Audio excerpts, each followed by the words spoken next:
పరిశుద్ధ గ్రంథమైన బైబిల్లో ఇర్మియా గ్రంథంలో నుంచి ఒక చిన్న మాట నేను మీతో పంచుకోవాలని పరిశుద్ధాత్మ చేత ప్రేరేపించబడ్డాను. దేవుని సన్నిధిలో ఆదికాండం నుండి ప్రకటన గ్రంథం వరకు ఒకసారి నా వైపు చూడండి. కోట్ల కొలది భక్తిహీనులు ఉన్నారు, లక్షల కొలది భక్తిపరులు ఉన్నారు. బైబిల్లో చూడండి, అందరూ భక్తిపరుల పేర్లు మాత్రమే బైబిల్లో రాయబడలే. భక్తిపరుల పేర్లు రాయబడ్డాయి, భక్తిహీనుల పేర్లు రాయబడ్డాయి.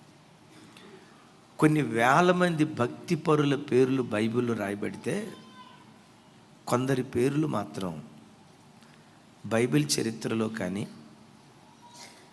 విశ్వాసుల హృదయాల్లో కానీ వాటికి మించి దేవుని హృదయలో కానీ ఒకరిని చెరగని ముద్ర వారి జీవితంలో వేసుకున్నారు. వాళ్ళ భక్తి దేవుని హృదయంలో ఒక చెరగని ముద్రగా, ఒక జ్ఞాపికగా మిగిలిపోయింది. వాళ్ళు చనిపోయి కొన్ని సంవత్సరాలు అవుతున్నా, కొన్ని సంవత్సరాలు అనే కంటే కూడా కొన్ని వేల సంవత్సరాలు అవుతున్నా వాళ్ళ పేరు మాత్రం చిరస్మరణీయంగా నిలిచిపోయింది. మనం ఎన్ని సంవత్సరాలు బ్రతికాం అనేది ముఖ్యం కాదు, ఎలా బ్రతికాం అనేది ముఖ్యం. అందరూ భక్తి చేస్తున్నారు, అందరూ దేవుని దగ్గరికి వస్తున్నారు, అందరూ ప్రార్థన చేస్తున్నారు అని అనుకోవటం కాదు. నన్ను గూర్చి దేవుని హృదయములో నేను సంపాదించిన స్థానం ఏంటి, దేవుని హృదయములో అసలు నేనున్నానా, ఆయన జ్ఞాపకాల్లో నేనున్నానా ఆలోచిస్తూ ఈరోజు వర్తమానం యొక్క మూల అంశం ఏంటంటే, నువ్వు ఎంతకాలం బ్రతికినా నీ భక్తి దేవుని హృదయములో ఒక చెరగని ముద్ర ఉండాలి. దేవుని హృదయములో ఒక చెరగని ముద్ర వేయాలి. సింపుల్ చూడండి, ఒక పెన్సిల్ ఉంది. పెన్సిల్ అమ్మ, పెన్సిల్ ఖరీదు ఎంత ఉంటుంది? ₹1,00,000, 2,00,000? ఎక్కడమ్మా ఆ పెన్సిల్ ఎంత ఉంటుంది? పెన్సిల్ జస్ట్ ఒక ₹5 లేదు ఒక ₹2. దానికి ఉన్న అద్భుతం ఏంటో తెలుసా? దాని ఖరీదు ₹2 కానీ అది అరిగిపోతూ అరిగిపోతూ పేపర్ మీద తన ముద్రలు వేసి వెళ్తుంది. పెన్ను ఉంది, జస్ట్ దీని ఖరీదు ఒక ₹100 అనుకోండి. ఆఫ్టర్ ఆల్ ₹100 ఖరీదైన ఈ పెన్ను ఇది కరిగిపోతూ దీని ఇంక అయిపోతూ అయిపోతూ అయిపోతూ దాని ముద్రలు ముద్రించుకొని వెళ్తారు. ఎంతకాలం నువ్వు బ్రతుకుతావో నేను చెప్పలేను, కానీ నేను ఎంతకాలం బ్రతుకుతానో నాకు తెలియదు. కానీ బ్రతికిన కొద్ది దినాలు నీ భక్తి దేవుని హృదయములో ఒక చిరస్మరణీయంగా నిలిచిపోవాలి, చెరగని ముద్ర వేయాలి. అట్లా బ్రతికిన భక్తుల్లో ఒక భక్తుని చరిత్ర మీతో పంచుకుంటాను. ఇర్మియా గ్రంథం అందరూ చూడండి, 31వ అధ్యాయం 20వ వచనం. నాతో కలిసి, ఎఫ్రాయిము నాకు ఇష్టమైన కుమారుడా, నా ముద్దు బిడ్డ. కొంచెం ప్రేమగా చెప్పండి అమ్మ, అది ఫటమని కొట్టినట్టుంటే అట్ట ఆ మాట కూడా. నా ముద్దు బిడ్డ, నేను అతనికి విరోధముగా మాట్లాడినప్పుడల్లా అతని జ్ఞాపకం నన్ను విడవకున్నది, అతన్ని గూర్చి నా కడుపులో చాలా వేదనగా ఉన్నది. తప్పక నేను అతన్ని కరుణింతును. ఇదే యెహోవా వాక్కు. చప్పట్లు కొడితే యేసయ్యకు స్తోత్రాలు. అయ్యా, బాల్కనీలో ఉన్నవాళ్ళు కూడా హల్లెలూయా. ఎఫ్రాయిము గోత్రికులు తప్పు చేశారు. వారు చేసిన తప్పును బట్టి దేవుడు శిక్షించాలనుకుంటున్నాడు. ఈ గోత్రం ఉండకూడదు. ఎవడు తిప్పివేయలేని అప్పంలాగా అన్ని జనులతో కలిసిపోయాడు. ఎఫ్రాయిం అనేవాడు కామాతృతతో ఉన్నాడు, వాడు గాలిని మేస్తున్నాడు. వాడి భక్తి నిలవని భక్తిగా ఉంది. ప్రాతకాలపు మంచు ఎలా నిలవలేదో వాడి భక్తి నిలకడలేని భక్తిగా ఉంది. ఎఫ్రాయిమును నేను శిక్షించాలి. అసలు ఎఫ్రాయిం అనే పేరు భూమి మీద నుంచి నేను తుడిచివేయాలి. భక్తిహీనతను బట్టి దేవుడు ఎఫ్రాయిము గోత్రాన్ని శిక్షించాలి అని అనుకున్నప్పుడెల్లా అతనిని గూర్చిన జ్ఞాపకం నన్ను విడవకుండా ఉంది. అతడు గుర్తొచ్చినప్పుడల్లా ఎఫ్రాయిము మీద చూపాల్సిన కోపాన్ని నేను చూపించలేకపోతున్నాను. అతని జ్ఞాపకము నన్ను విడవకున్నది కనుక ఎఫ్రాయిమును తప్పక నేను కరుణిస్తాను అంటాడు. అతను అని ఈ వచనంలో పదే పదే అన్నాడు. ఎఫ్రాయిమును శిక్షించకుండా శిక్షలో నుంచి తప్పించడానికి ఎవరి జ్ఞాపకం దేవుని మనసులో మెదిలాడుతుందంటే బైబిల్ వ్యాఖ్యానకర్తలు 2 పేర్లు చెప్తారు. మొదటి పేరు, ఎఫ్రాయిము గోత్రం యొక్క మూలకర్త ఎవరై అంటే యోసేపు. ఆ తర్వాత ఎఫ్రాయిము గోత్రంలో గుర్తుంచుకోదగిన భక్తిపరుడు, విశ్వాసవీరుడు, దేవుని మనసు గెలుచుకున్నవాడు, దేవుని హృదయములో చెరగని ముద్ర వేసిన ఆ భక్తి పొంగవుడే దైవజనుడైన యెహోషువ. Praise the Lord. చెప్దాం, ప్రైజ్ ది లార్డ్. యోసేపు గురించి మనం చాలాసార్లు వినుంటాం. ఈరోజు యెహోషువ గురించి మనం వినబోతున్నాం. యెహోషువ ఎఫ్రాయిము గోత్రంలో పుట్టినవాడు. ఎఫ్రాయిమీయులు చేసిన తప్పును బట్టి దేవుడు వాళ్ళని శిక్షించాలి అని అనుకున్నా, యెహోషువను గూర్చిన జ్ఞాపకం దేవుని విడవకుండా ఉండటాన్ని బట్టి, యెహోషువని బట్టి ఎఫ్రాయిము గోత్రాన్ని తప్పకుండా నేను కరుణిస్తాను అంటున్నాడు. అసలు ఇర్మియా గ్రంథం ఎప్పుడు రాయబడింది? యెహోషువ ఏ కాలపు వాడు? యెహోషువ ఇశ్రాయేలీలు అరణ్య ప్రయాణంలో ఉన్నప్పుడు సుమారుగా క్రీస్తు పూర్వం 1600 సంవత్సరానికి చెందినటువంటి వాడు.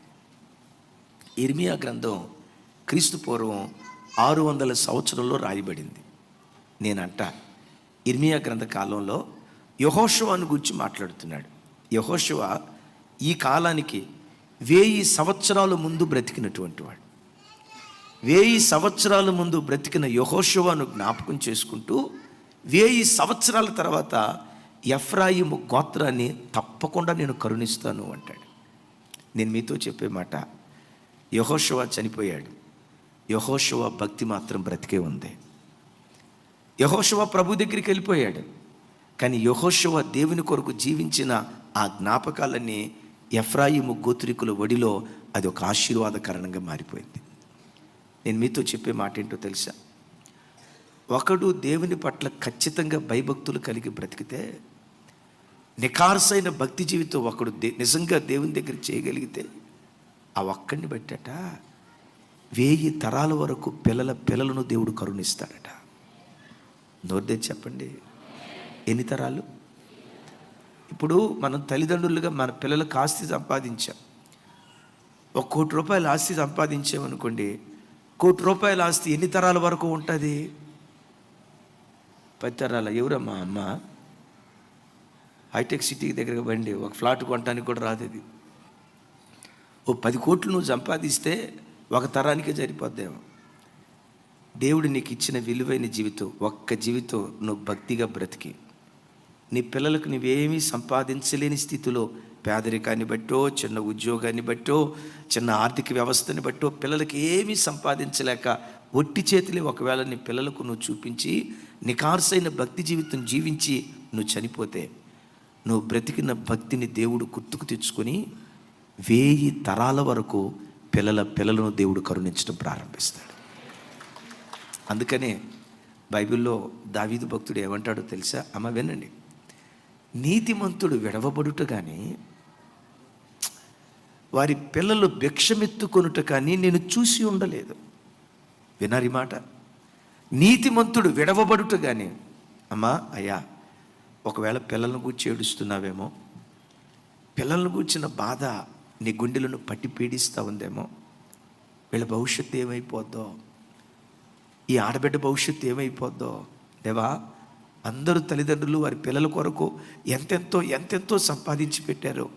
నాకున్న చిన్న ఉద్యోగాన్ని బట్టి నా పిల్లలకు నేనేమీ సంపాదించి పెట్టలేకపోతున్నాను, అయ్యో నా పిల్లలకు నేనేమీ వెనకేయలేకపోతున్నాను అని ఒకవేళ మానసికంగా లోకపరంగా నువ్వు ఆలోచించి వారికి ఏమీ నేను చేయలేకపోతున్నాను అనే మానసిక బాధ ఒకవేళ నీ గుండెల్లో ఉంటే, అమ్మా అయ్యా, నీ పిల్లలకు నీ భక్తి జీవితానికి మించిన ఆశీర్వాదం నువ్వేమి ఇవ్వగలుగుతావు?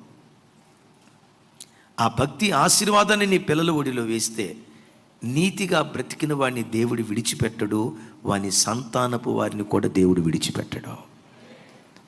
యెహోషువ ఎప్పుడో క్రీస్తు పూర్వం 1700 సంవత్సరాలకు చెందినటువంటి వాడు. అతడు చనిపోయిన 1000 సంవత్సరాల తర్వాత ఎఫ్రాయిము గోత్రికులను గూర్చి దేవుడు ఏమంటాడో తెలుసా? ఎఫ్రాయిము, నేను శిక్షించాలని నేను అనుకుంటున్నారు, కానీ అతని జ్ఞాపకం చెప్పాలమ్మా, అతని జ్ఞాపకం నన్ను విడవకున్నది కనుక నిన్ను తప్పక కరుణిస్తాను.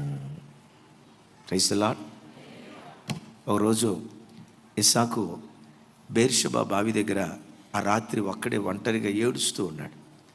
ఫిలిష్తీయులు అతని మీద దౌర్జన్యం చేస్తే, ఒంటరివాడు కదా, ఆ ఒంటరివాడి మీద ఫిలిష్తీయులు దౌర్జన్యం చేసి ఈ బావి మాది, ఆ బావి మాది, తవ్వక మునిపే వల్ల తవ్వి నీళ్లు పడిన తర్వాత మా బావి అన్నారు. సరే, దాని అట్లా ఈ బావి కాదని ఇంకో చోటకి వెళ్ళి ఆ అరణ్యంలో ఆ బేర్షెబా ప్రాంతంలో బిక్కుబిక్కుమంటా ఉంటే నా హృదయానికి ధైర్యాన్ని ఇచ్చిన మాట ఏంటో తెలుసా?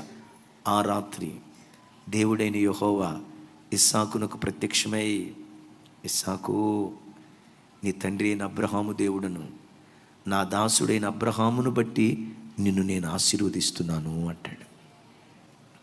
నీకు తెలుసా, ఒక నిఖార్సైన భక్తి నువ్వు జీవించి నువ్వు ప్రభు సన్నిధికి చేరితే, నీ పిల్లలు ఎప్పుడైనా కష్టంలో ఉన్నప్పుడు, నీ మనమ సంతతికి ఎప్పుడైనా కష్టకాలం వచ్చినప్పుడు, నీ వంశావళిలో పుట్టిన వాళ్ళు ఎవరైనా ఆపదలో ఉన్నారని దేవునికి తెలిస్తే, నిన్ను బట్టి 1000 సంవత్సరాల తర్వాత కూడా నీ పిల్లల మీద దేవుడు కటాక్షం చూపించడం ప్రారంభిస్తాడు. ఇస్సాకు ఒక్కడే బిక్కుబిక్కుమంటూ, అయ్యా నేను ఒంటరివాడిని, నా తండ్రికి ఒకే ఒక్క కొడుకుని, నా ఒంటరితనాన్ని బట్టి ఫిలిష్తీయులు దౌర్జన్యం చేస్తున్నారని భయపడతా ఉంటే దేవుడు అక్కడంటాడు, నా దాసుడైన అబ్రహామును బట్టి నిన్ను నేను ఆశీర్వదిస్తాను అంటాడు. అమ్మా, నా వైపు చూడు. ఏదో ఒకరోజు మనం చనిపోతాం, కానీ నీ పిల్లల దగ్గరికి వచ్చేసరికి దేవుడు ఏమన్నాలో తెలుసా? మీ అమ్మను బట్టి నేను ఆశీర్వదిస్తానమ్మా. మీ అమ్మ ఉందే, కన్నీటి ప్రార్థన పరురాలు, నేనంటే పిచ్చి ప్రేమ. మీ నాన్నున్నాడే, మీ నాన్న నాకు దాసుడిగా బ్రతికాడు. లోకంలో వాళ్ళంతా తాగుడుకు దాసుడిగా బ్రతికితే, పాపానికి దాసుడిగా బ్రతికితే, మీ నాన్న నాకు దాసుడిగా బ్రతికినవాడు.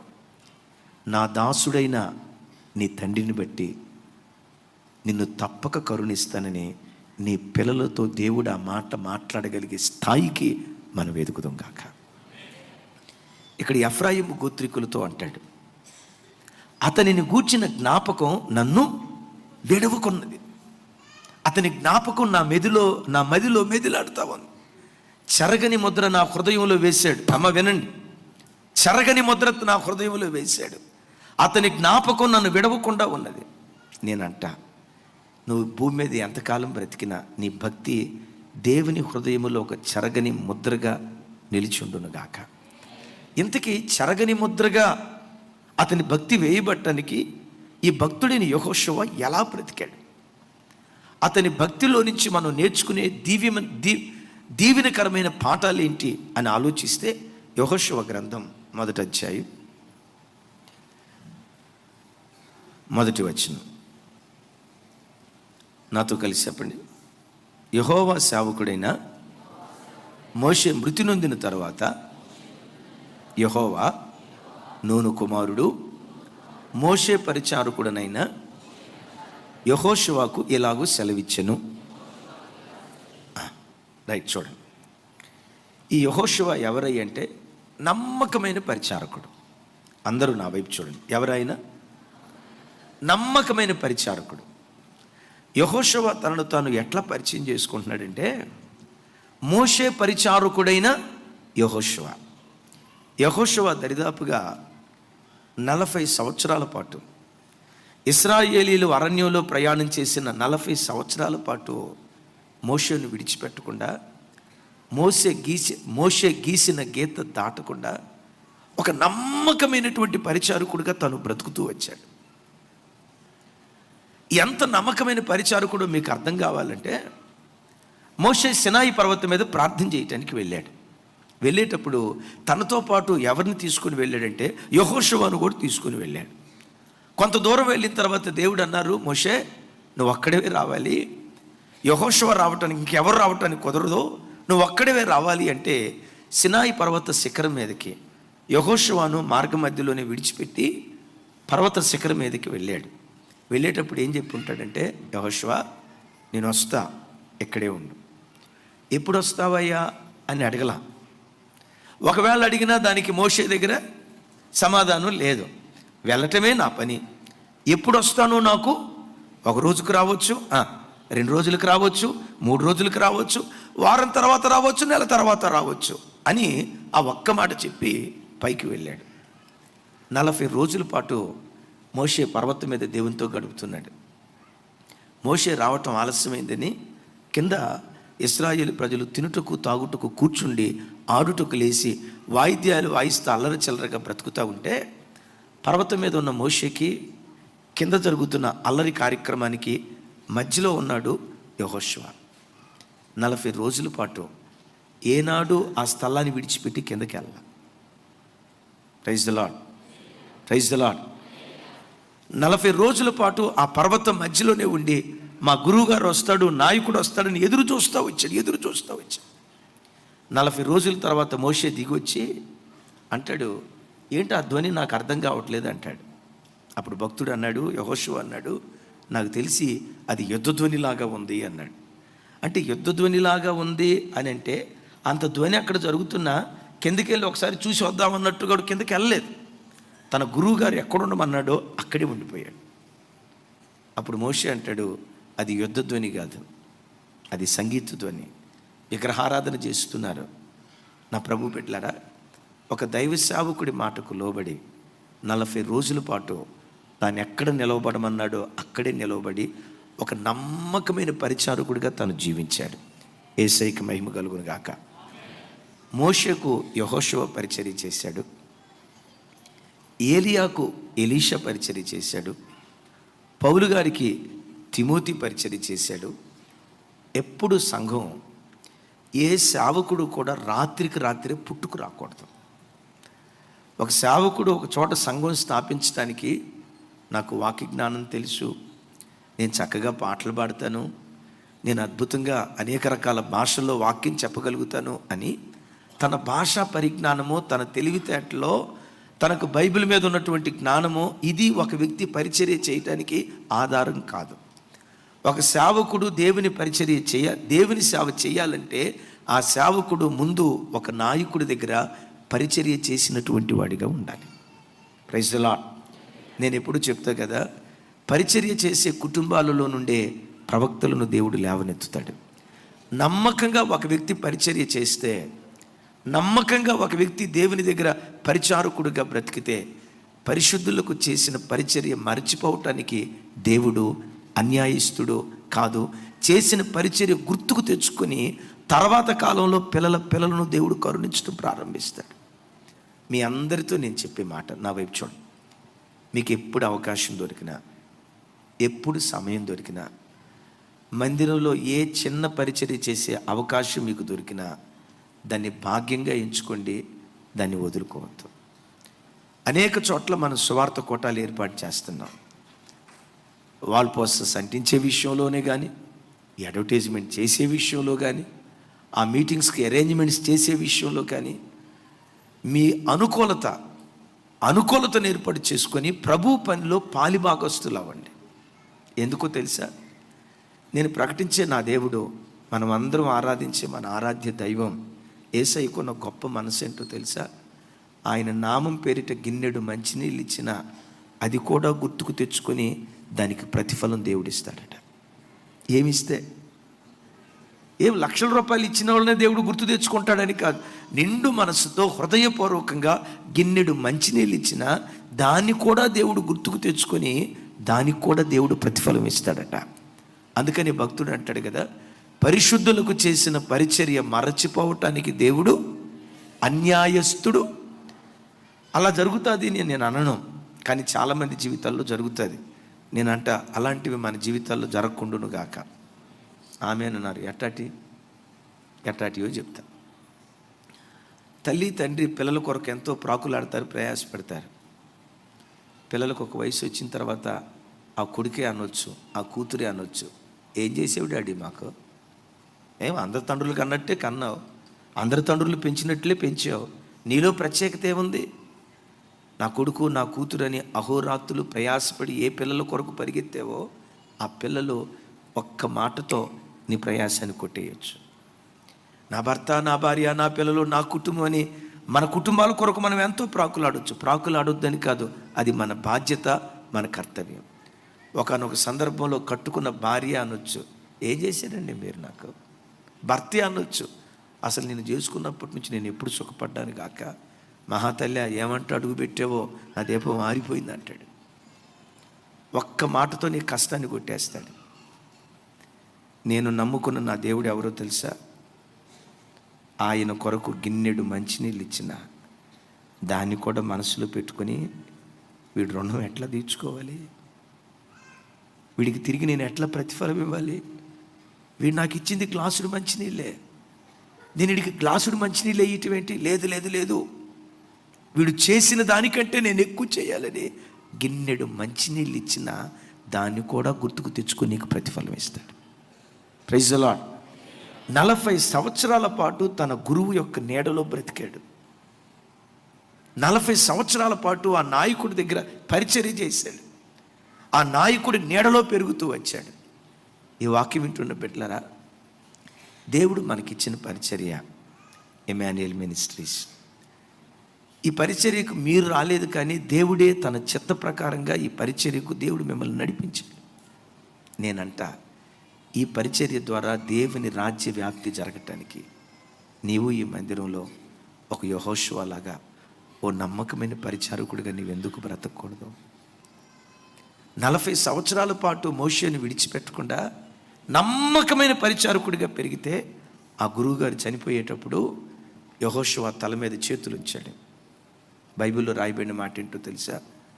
దైవజనుడైన యెహోషువ మోషే తల మీద చేతులుంచి ప్రార్థన మోషే చేతులుంచి యెహోషువ తల మీద చేతులుంచి ప్రార్థన చేయగా యెహోషువ జ్ఞానాత్మ పూర్ణుడయ్యను. ఎంత జ్ఞానాత్మ పూర్ణుడయ్యాడో తెలుసా? మోషే చేసిన సేవ కంటే 2 అంతల సేవ జరిగించాడు యెహోషువ. నీ యవన బలం పరిచర్య కొరకు దారిపోయి, దేవుడు నీకు ఇచ్చిన విలువైన సమయం పరిచర్య కొరకు దారిపోయి, ఎప్పుడు ఏ అవకాశం దొరికినా దేవుని మందిరంలో పరిచర్య చేసే అవకాశాన్ని పోగొట్టుకోవద్దు. అలా నువ్వు పరిచర్య చేస్తే నువ్వు చనిపోయిన 1000 సంవత్సరాల తర్వాత కూడా నువ్వు చేసిన దాన్ని గుర్తుకు తెచ్చుకుని నీ పిల్లలను దేవుడు కరుణిస్తాడు. Praise the lord. కొంచెం గట్టిగా చెప్తాం, ప్రైజ్ ది లార్డ్. రెండవది, యెహోషువ దేవుని హృదయములో అతని భక్తి ఒక చెరగని ముద్రగా వేయబట్టడానికి ఎట్లా బ్రతికాడు? అతని గూర్చి ఇందాక మనం చదువుకున్నాం కదా. నూను కుమారుడైన యెహోషువ. చెప్పండి చెప్పండి ఇంకోసారి. నూను కుమారుడైన యెహోషువ. నూను అనే పేరు కొన్ని అర్థం ఏంటంటే చేప అని అర్థం. నూను అనగా చేప అని అర్థం. చేపకున్న గుణం ఏంటో తెలుసా? ప్రవాహానికి ఎదురీదుతుంది. లోకంలో ఏదైనా ఆ ప్రవాహపు ఒరవడిలో కొట్టుకొని పోతాయి. పెద్ద పెద్ద నిర్మాణాలు కొట్టుకొని పోతాయి. సునామీ వచ్చినప్పుడు గొప్ప గొప్ప కట్టడాలు కొట్టుకొని పోయినాయి కదా. ఈ నీటి ఉధృత ప్రవాహపు తాకిడికి కొండలు కొట్టుకుపోతాయి, కొండ చిలవలు కొట్టుకొని పోతాయి, కట్టడాలు కొట్టుకొని పోతాయి. ప్రవాహానికి ఎదురు ఈదగలిగిన ఒకే ఒక్క జీవి చేప. యెహోషువ ఎవరో తెలుసా? భక్తిహీనపు ప్రపంచానికి ఎదురీదినటువంటి చేప యెహోషువ. అయిలారా నా వైపు చూడండి. హైదరాబాదే కాదు, ప్రపంచంలో ఎక్కడైనా లోకంలో ప్రజలంతా పాపపు ప్రవాహంలో, పాపపు లోకంలో కొట్టుకొని పోతున్నారు. వాళ్ళని చూసి వాళ్ళలాగా నేను ఉండాలి అని నువ్వు అనుకోవద్దు. నువ్వెట్లా ఉండాలో తెలుసా? అందరూ వెళ్ళిన పాపపు మార్గంలో నేనెందుకు వెళ్తాను? చేపలాగా నేను ఎదురుదుతా. భక్తిహీనపు ప్రపంచానికి ఎదురు నేను నిలవబడతా. దేవుడు నాకు ఇచ్చిన ఈ విలువైన జీవితంలో ఒక పవిత్రమైన వాడిగా నేను సాగుతానని చెప్పి భక్తిహీనపు ప్రపంచానికి ఎదురు నిలవబడేవారిగా దేవుడు మనలను బలపరచును గాక. మరోసారి చెప్దాం ఆమేన్. ఇంకోసారి ఆమేన్. అందరూ వెళుతున్న మార్గంలోకి తను వెళ్ళలేదు. ఏంటయ్యా ఇతనిలో ఉన్న చేప లాంటి గుణం అంటే, ఇందాక నేను చెప్పే కదా, సినాయి పర్వతం దగ్గర ఇశ్రాయేలు ప్రజలంతా ఏం చేస్తున్నారు? తినుచు త్రాగుచు తందనాలు ఆడుతూ ఉన్నారు. తినుచు త్రాగుచు ఆడుటకు, అంటే ఎవరిష్టానుసారంగా వాళ్ళు విచ్చలవిడిగా బ్రతుకుతున్నారు. కింద అంత విచ్చలవిడితనం జరుగుతూ ఉంటే యవనస్తుడైన యెహోషువ ఏం చేశాడో చూడండి బైబిల్లో.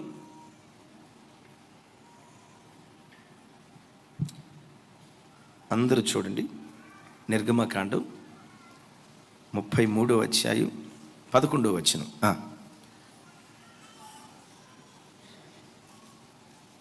రైట్, మరోసారి చూపించు తమ్ముడు. మనుషుడు తన స్నేహితునితో మాట్లాడినట్లు యెహోవా మోషేతో ముఖాముఖిగా మాట్లాడుచుండెను.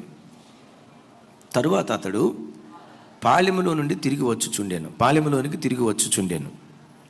ఇక్కడ చెప్పండి అందరూ, అతని పరిచారకుడును నూను కుమారుడైన యెహోషువ అను ముసలివాడేనుందా? ఏమని రాసింది? యవనస్తుడు గుడారములో నుండి వెలుపలికి రాలేదు. Praise the Lord. ఇంకోసారి చెప్దామమ్మా, ప్రైజ్ ద లార్డ్. ఏ వయసులో ఉన్నాడు యెహోషువ? నిండు యవన వయసులో ఉన్నాడు, యవనస్తుడు. క్రింద వెచ్చలవిడి కార్యక్రమాలు జరుగుతున్నాయి. బైబిల్లో రాయబడిన అద్భుతమైన మాట ఏంటంటే, గుడారములో నుంచి బయటికి రాకుండా, ఆ అపవిత్రమైన కార్యక్రమాలు జరిగే స్థలాలకు వెళ్లకుండా దేవుని సన్నిధి అనే గుడారములో తనను తాను దాచుకుంటూ ఉన్నాడు. సహజంగా ఏ యవనస్తుని హృదయమైనా వాటికి ఆకర్షితమైంది కదా. ఏ యవనస్తుడి హృదయమైనా అలాంటి వాటిని చూడటానికి, వాటి మధ్య సంచరించడానికి ఎవరి హృదయమైనా సహజంగా కోరుకుంటుంది కదా. నిండు యవనస్తుడు. ఈ వాక్యం వింటున్న బిడ్డలారా, యెహోషువ భక్తి దేవుని హృదయంలో ఒక చెరగని ముద్ర వేయటానికి కారణం ఏంటంటే, లోకంలో యవనస్తులంతా యవన ఇచ్చలు నెరవేర్చుకుంటూ అల్లరి చిల్లరిగా బ్రతుకుతూ ఉంటే, ఈ నిండు యవన వయసులో ఉన్న యవనస్తుడు మాత్రం అపవిత్రత తనకు అంటకుండా తను తాను దేవుని కొరకు కాపాడుకుంటూ ఉన్నాడు. ఒకసారి నా వైపు చూడండి. నీ యవన జీవితం ఎంత నిర్మలంగా ఉంటుందో, నీ యవన జీవితం ఎంత నిర్దోషంగా ఉంటుందో, ఆ యవ్వన కాలపు బ్రతుకు దేవుని హృదిలో ఒక మధురమైన జ్ఞాపికగా ఉంటుంది. నీ యవ్వన జీవితం ఎంత నిష్కలంకంగా ఉంటుందో, నిండు యవ్వన వయసులో డాగు మచ్చ ముడతలేని ఒక నిష్కలంకమైన జీవితం నువ్వు జీవిస్తే, ఆ యవ్వన కాలపు జ్ఞాపకాలన్నీ దేవుని హృదయంలో ఒక ముద్రలాగా మిగిలిపోతాయి. దేవుడు అనుకుంటాడు, అందరికొన్న కళ్ళే వీడికి ఉన్నాయి కదా, చూడు, వీడి కళ్ళతో ఏ అపవిత్రత చూడకుండా, ఎప్పుడైనా కన్ను అపవిత్రంగా చూడటానికి ప్రాకులాడితే ఆ అపవిత్రపు చూపును చంపుకోవటానికి చూడు ఎట్లా ఏడుస్తున్నాడో, దాన్ని జయించడానికి ఎట్లా నన్ను బ్రతిలాడుకుంటున్నాడో చూడు. వీడి వయసు ఏంటి, వీడి శరీరం ఏంటి, వీడు ఎట్లా నా కొరకు బ్రతుకుతున్నాడని యవ్వన కాలములో బ్రతికిన బ్రతుకు దేవునికి ఒక జ్ఞాపకంగా మిగిలిపోవును గాక. అయ్యా, నీ యవ్వన కాలంలో అందరూ సినిమాలని, సరదాలని, గర్ల్ ఫ్రెండ్స్ అని, బాయ్ ఫ్రెండ్స్ అని అల్లరి చిల్లరగా లోకస్తులంతా తిరుగుతూ ఉంటే, నీ నిండు యవ్వన కాలం క్రీస్తు బలిపీఠ మీద నువ్వు సమర్పించి, నాకు ఈ యవ్వన కోరికలు వద్దయ్యా, ఈ యవ్వన ఆశలు తీర్చుకుంటూ నా ఇష్టానుసారంగా నేను బ్రతకనయ్యా, నా విలువైన జీవితాన్ని నీకే సమర్పిస్తానయ్యని యవ్వన కాలములో నువ్వు దేవుని కొరకు బ్రతికితే, ఆ యవ్వన కాలపు నీ జీవితం దేవుని హృదయములో ఒక జ్ఞాపకంగా మిగిలిపోతుంది. ఇంటికి వెళ్ళిన తర్వాత చూడండి, ఇర్మియా గ్రంథంలో వినండి, నా వైపు చూడండి, పర్వాలేదు. ఇర్మియా గ్రంథం 2వ అధ్యాయం 2వ వచనంలో ఏమంటాడంటే, మాట్లాడుతూ నువ్వు వెళ్ళి యెరూషలేము నివాసుల చెవిలో ఈ సమాచారం ప్రకటించు. యెహోవా సెలవిచ్చినదేమనగా, నీవు అరణ్యములోనూ విత్తనము వేయదగని దేశములోనూ నన్ను వెంబడించుచు నీ యవ్వన కాలములో నీవు చూపిన అనురాగమును వైవాహిక ప్రేమను నేను, నా వైపు చూడండి, నిన్ను గూర్చి దేవుడి మాట అనేటట్లుగా నువ్వు బ్రతకాల. అందరూ వచ్చారు, గుంపులో కాదు, నిన్ను గూర్చి దేవుడి మాట మాట్లాడాల. నిన్ను గూర్చి, నా వైపు చూడండి అయ్యా తమ్ముళ్ళు, నిన్ను గూర్చి దేవుడి మాట మాట్లాడాలి. ఎవరిని ఆడబిడ్డలారా, నిన్ను గూర్చి దేవుడి మాట మాట్లాడాలి. ఏవనో తెలుసా? నీ యవ్వన కాలములో నా పట్ల నువ్వు చూపిన ప్రేమ, నా సన్నిధిలో నువ్వు కనపరిచిన భక్తి, నీ యవ్వన కాలములో నువ్వు నా సన్నిధిలో నడిచిన నడక నేను జ్ఞాపకం చేసుకుంటున్నానయ్యా. Praise the lord, praise the lord. బైబిల్లో అప్పుడప్పుడు మీతో పంచుకుంటా కదా, మందిరంలో తక్కువ, కానీ బయట ఏ సువార్త కోటానికి వెళ్ళిన ఆ టాపిక్ లేకుండా ఇంకో టాపిక్కి వెళ్ళను. బైబిల్లో ఒక యవనస్తుడు ఉన్నాడు. యవన కాలంలోనే ఒక ప్రార్థన చేశాడు. ఏమని ప్రార్థన చేశాడు? యెహోవా దయచేసి ఈ ఒక్కమారే దయతో నన్ను జ్ఞాపకం చేసుకో అన్నాడు. ఎవరైనా రైట్, థ్యాంక్ యూ సంసోనా అన్నయ్య. దేవుడు అని ఉంటాడు, సంసోనా ఏం జ్ఞాపకం చేసుకోమంటావు? నేను గుర్తుకు తెచ్చుకుందాం అనుకున్నప్పుడల్లా తిమ్నాతికి వెళ్ళినప్పుడు ఫిలిష్తీయురాలికి సైట్ వేసావా? వినండి, ఫిలిష్తీయురాలికి సైట్ వేసావా? గాజా లోయకి వెళ్ళినప్పుడు అక్కడ ఒక లింక్ కలుపుకున్నావా? షేయూరు లోయకి వెళ్ళినప్పుడు అక్కడ వదిలిపెట్టలేదు కదా. ఎక్కడికి వెళ్ళినా ఆ పిల్లని ఈ పిల్లని చూస్తా అల్లర చిల్లరగా బ్రతికే నీ దగ్గర ఉంది, కానీ ఏముంది గుర్తుకు తెచ్చుకోవటానికి? నా కొరకు నీ శరీరపు ఇచ్చలు చంపుకుంది ఎక్కడ? నా కొరకు నీ శరీరపు దురాశలు నల్లగొట్టుకుంది ఎక్కడ? నా కొరకు నీ ఆశా ఇచ్చలు సిలువ వేసి నా కొరకు నువ్వు బ్రతికింది ఎక్కడ? ఎక్కడికి వెళ్ళినా ఆ అమ్మాయిని చూసి ఈ అమ్మాయిని చూసి, ఆ అబ్బాయిని చూసి ఈ అబ్బాయిని చూసి జీవితం పాడు చేసుకున్నదే. కానీ నేను ఒక క్రైస్తవుణ్ణి. నా దేవుడు పరిశుద్ధ దేవుడు. పరిశుద్ధ దేవుడిని ఆరాధించే ఆయన బిడ్డనైన నేను పరిశుద్ధంగా బ్రతకాలని నీ శరీరపు ఇచ్చలు నువ్వు సిలువేసింది ఎక్కడ? బయట చాలాసార్లు చెప్పుంటా. ఈ కాలంలో ఉన్నట్లుగా సంసోనయ్య గారి కాలంలో కనుక సెల్ ఫోన్ ఉంటే జియో నంబర్ తీసుకుని ఆ నంబర్ ఢిల్లీలోకి ఇచ్చి ఉండేవాడు. Free talk time. మధ్యరాత్రి 1 గంట 2 దాకా దుప్పటి కప్పుకొని, కొంతమంది ఆడపిల్లలు దుప్పటి కప్పుకొని టిక్ టాక్ టిక్ టాక్ తీసేసినట్టున్నారు కదా. మధ్యరాత్రి 1 గంట దాకా దుప్పటి కప్పుకొని ఫోన్తో ఆడుకుంటారంట. అట్టడు కాదు యెహోషువ. అసలు ఆయన బ్లడ్లోనే ఈ దరిద్రపు గుణాలు లేవు. నిఖార్సైన భక్తి జీవితం ప్రభు కొరకు జీవించాడు. క్షమించు, నీలాంటి నకిలీ భక్తి చేయలే. కొందరు భక్తిగా బ్రతికిన వాళ్ళు ఉన్నారు. యవన కాలంలో పానార్పణంగా దేవుని కొరకు పోయబడిన వాళ్ళు ఉన్నారు. వాళ్ళలాగా యెహోషువ బ్రతికాడు. నిండు యవన వయసులో తన జీవితం అంతా ఆళ్ళతో వేళ్లతో తిరుగుతా అపవిత్రపరుచుకొని అంటాడు, నన్ను జ్ఞాపకం చేసుకోయ్యా అంటాడు. ఏముంది జ్ఞాపకం చేసుకోవటానికి? సెల్ ఫోన్ వ్యవస్థ ఆ కాలంలో కనుకుంటే బిఎస్ఎన్ఎల్ నంబర్ తీసుకుని వాళ్ళ అమ్మ నాన్నకి ఇచ్చి ఉండేవాడు. ఎప్పుడు ఫోన్ చేసినా అందుకోలేకపోతున్నా, ఎప్పుడు ఫోన్ చేసినా మా నెట్వర్క్ పరిధిలో లేదు. ఇంకా పట్టు వదలకు ఫోన్ చేస్తే అసలు ఈ నంబర్ మీద ఏ ఫోను పనిచేయట్లా. ఎట్లాంటి అల్లరి చిల్లర బ్యాచ్ కాదు యెహోషువ. ఎలాంటి అల్లరి చిల్లర బ్యాచ్ కాదు. నేనేదో గొప్ప నీతిమంతుడు నేను చెప్పుకోవటానికి కాదు. నా 19వ ఏట ప్రభు దగ్గరికి వచ్చా. 21వ ఏట బాప్తిస్మం తీసుకున్నా. నేను సేవకు వచ్చే వరకు నా దేవుని కృపను బట్టి నా యవన జీవితం అంతా ప్రభు బలిపీఠం దగ్గర దారిపోయటానికి దేవుడు కృప చూపించాడు. నేను చెప్పే మాటలు ఒకవేళ అబద్ధపు మాటలైతే నాతో కలిసి హైదరాబాదులో పెరిగిన కొంతమంది బిడ్డ ఇప్పుడు మందిరానికి వస్తున్నారు. ఈ లైవ్ చూసే బిడ్డల్లో కూడా నాతో పాటు హైదరాబాదులో నాతో పాటు కలిసి రూమ్లో పెరిగిన వాళ్ళు ఉన్నారు. హైదరాబాద్ వచ్చి ఉద్యోగం చేస్తున్న దినాల్లో ఒక అతను వచ్చి మా ఊరు నుంచి వచ్చి, అరే హైదరాబాద్లో చార్మినార్ బాగుంటుందంట కదా, వెళ్దాం పదరా అన్నాడు. నాకు ఎట్లాంటి అసలు గెట్టో ఎందుకు నాకు తెలుసు.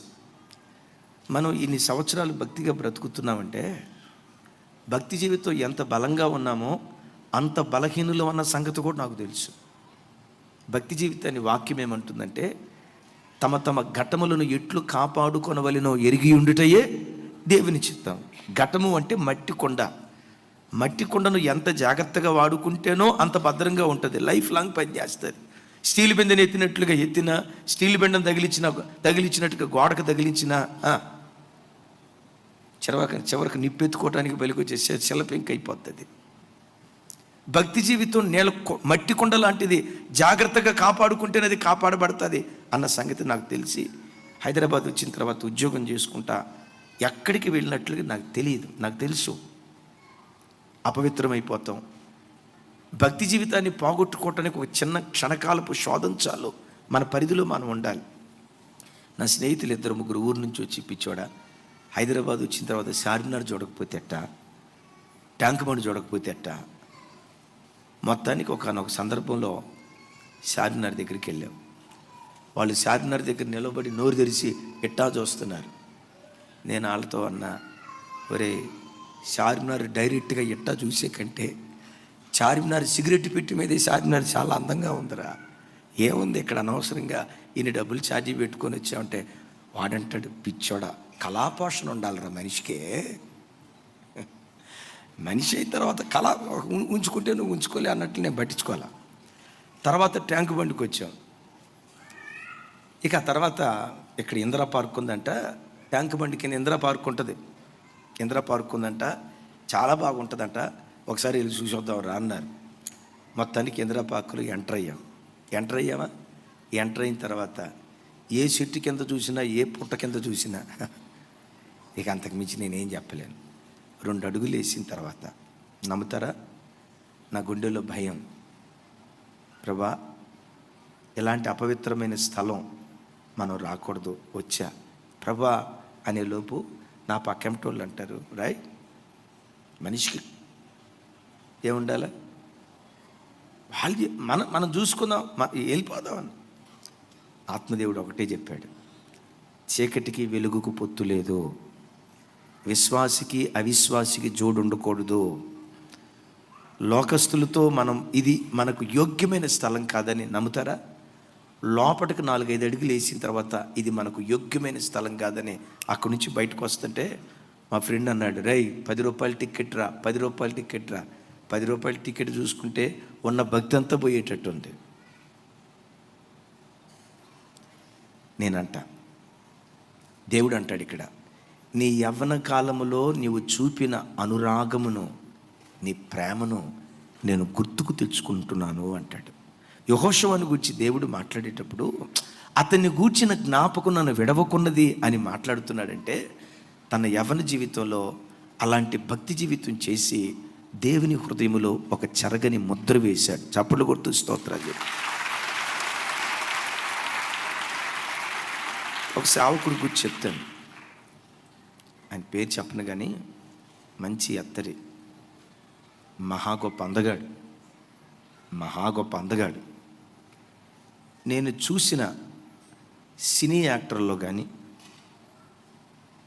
గతంలో నేను చూసిన సినిమా హీరోల్లో కానీ టిల్ డేట్ ఈ రోజుకి ఆ సేవకుడు అంత అందగాడిని నేను ఎక్కడ చూడలే. ఎత్తుకు ఎత్తు, అందానికి అందం, రంగుకు రంగు, అంత చక్కగా ఉంటాడు. ఓ రోజు ఆ సేవకుడు వాక్యం చెప్తా నేను కాలేజీకి వెళ్ళేటప్పుడు ఎంతోమంది ఆడబిడ్డలు, యవ్వన ఆడపిల్లలు నా వెంటబడేవారు. నాకు తెలియకుండానే లెటర్స్ ఇచ్చేవాళ్ళు, నా ఫోన్లకు మెసేజ్ పంపించేవాళ్ళు. నా యవ్వన కాలంలో నేను చేసుకున్న తీర్మానం ఏంటంటే, ప్రభా, నా కంటికి నచ్చిన అమ్మాయిని నేను పెళ్లి చేసుకోకూడదు, నేను ఇష్టపడిన అమ్మాయిని నేను వివాహం చేసుకోకూడదు. నా తల్లిదండ్రులు చూసి ఎవరైతే మీ చిత్తంలో ఉన్నారో మీ చిత్తంలో మీరు ఇష్టపడిన అమ్మాయిని నేను పెళ్లి చేసుకోవాలి, కానీ నేను ఇష్టపడిన అమ్మాయిని నేను చేసుకోకూడదయ్యా. ఆయన అన్నాడు, నా 28వ సంవత్సరం వచ్చే వరకు ఏ అమ్మాయితో చాటింగ్ చేసినట్టుగా కానీ, ఏ అమ్మాయికి మెసేజ్ పంపించినట్లుగా కానీ, ఏ అమ్మాయితో మిస్బిహేవ్ చేసినట్లుగా కానీ నా జీవితంలో లేదయ్యా. ఆ మాట వింటా ఉంటే నా కళ్ళమ్మ నీళ్ళు పటపటమని రాల్చా. అందగాడు, ఏమనుకోవద్దు, కొంతమందికి ముక్కు మొహం ఉండదు, దాన్ని నడకే వయ్యారం అయిపోద్ది. అసలు పట్టుకోలేవు. అసలు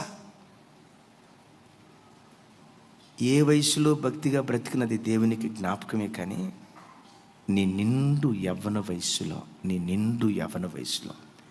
యేసయ్యా యేసయ్యా యేసయ్య అంటూ పిచ్చి ప్రేమతో యేసయ్య నువ్వు ప్రేమిస్తే ఆ భక్తి దేవుని హృదయంలో ఒక జ్ఞాపకంగా నిలిచి ఉండును గాక.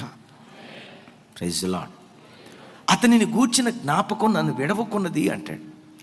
ఏమిటయ్యా అతన్ని గూర్చిన జ్ఞాపకం అంటే, యెహోషువ ఒక విశ్వాస వీరుడు. చప్పట్లు కొడుతూ స్తోత్రాలు చెప్దాం. పాత నిబంధనలో ఎంతో గొప్ప విశ్వాసపరులు ఉన్నారు, లేరు అని అనటానికి లేదు. విచిత్రం చూడండి, విశ్వాస వీరులు ఉన్నారు, వాళ్ళందరిలో యెహోషువ విశ్వాసం ఒక ప్రత్యేకమైన. కనానును వేగు చూడటానికి 12 మందిని వేగు వారిని పంపించారు. 12 మందిలో 10 మంది ఏమన్నారు? కనానును స్వాధీనపరుచుకోవటం అసాధ్యం, అది మన వలన కాదు అన్నారు. కాలేబు యెహోషువలు ఏమంటారో తెలుసా? నిశ్చయముగా దాన్ని మనం స్వాధీనపరుచుకుంటాం. దాన్ని స్వాధీనపరుచుకోవటానికి మనకున్న బలము చాలు అంటాడు. Praise the Lord. ఎందుకు ఈ మాటలు అన్నారో తెలుసా? వాళ్ళు ఎత్తర్లే, నో డౌట్, వాళ్ళు బలం కలిగిన వాళ్ళే, అనుమానం లేదు, దీర్ఘదేహులే, సందేహం లేదు. కానీ వాళ్ళను జయించడానికి మనకున్న శక్తి చాలు అంటాడు. ఇక్కడ ఆలోచించు, ఇంత ధైర్యం, ఇంత విశ్వాస మాటలు ఎందుకు మాట్లాడుతున్నాడు తెలుసా? గడిచిన 40 సంవత్సరాల నుండి దేవుని కృపను, దేవుని మహిమను, దేవుని ఆశ్చర్య కార్యాలను కన్నులారా చూసిన తర్వాత విశ్వాస వీరుడైపోయాడు. బిడ్లరా, 40 సంవత్సరాల క్రితం ఐగుప్తు దేశంలో వాళ్ళు ఉన్నప్పుడు ఇశ్రాయేలీలను విమోచించడానికి దేవుడు జరిగించిన కార్యాలు సాధారణమైన కార్యాలా? అయ్యా, సాధారణమైన కార్యాలా? 10 రకాలైన సూచక్రియలు జరిగించాడు. ఇన్ని సూచక్రియలు కళ్ళారా చూసి చెవులారా విన్న తర్వాత ఇశ్రాయేలు ప్రజల పరిస్థితి ఏంటో తెలుసా? మేలు జరిగినప్పుడు దేవునికి స్తోత్రం కలుగును గాక అంటున్నారు, కీడు జరిగితే మాత్రం ఏం దేవుడు ఈ దేవుడు, ఏం కర్మరా బాబు, ఏం బాధలరా బాబు తలబట్టుకుంటున్నారు. కానీ యెహోషువ దగ్గరకు వచ్చేసరికి ఏంటో తెలుసా? ఎర్ర సముద్రం 2 పాయలుగా చీల్చటం కళ్ళారా చూశాడు. ఆకాశం నుంచి మన్నాను కురిపించటం కళ్ళారా చూశాడు. బండలో నుండి నీటి ఓటలు రప్పించటం కళ్ళారా చూశాడు.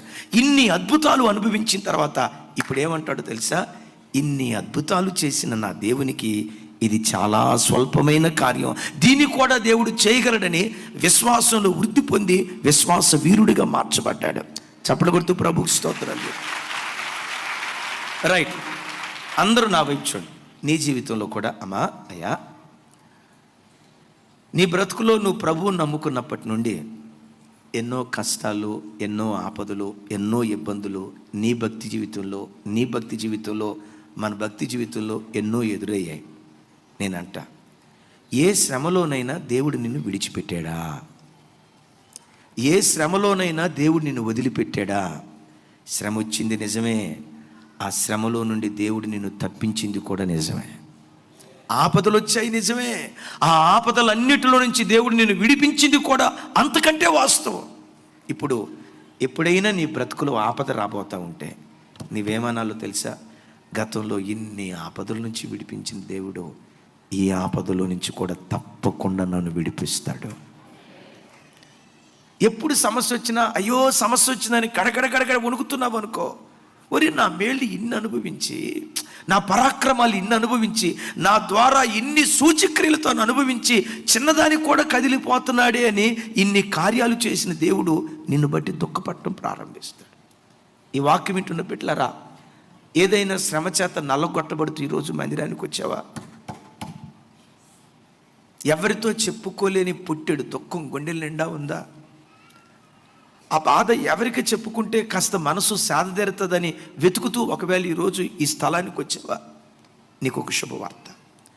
నీ గుండె కోత నీ గుండెల్లో ఉంది నిజమే, పుట్టెడు దుఃఖం నీ హృదయంలో ఉంది వాస్తవమే. నేనంట, గతంలో ఎలాంటి కష్టాలు ఎప్పుడూ నీ బ్రతుకులో రాలేదా? వచ్చాయ్యా. ఇలాంటి ఇబ్బందులు ఎప్పుడు గతంలో నువ్వు అనుభవించలేదా? ఇలాంటి ఈ ఇబ్బంది నువ్వు అనుభవించకపోవచ్చు, ఇబ్బంది మాత్రం గతంలో ఎన్నో వచ్చాయి. నీవు ఆరాధించే నీ దేవుడు, నువ్వు నమ్ముకున్న నీ దేవుడు ఎన్ని ఇబ్బందులు వచ్చాయో వాటన్నిటిలో నుంచి దేవుడు నిన్ను తప్పించాడు కదా.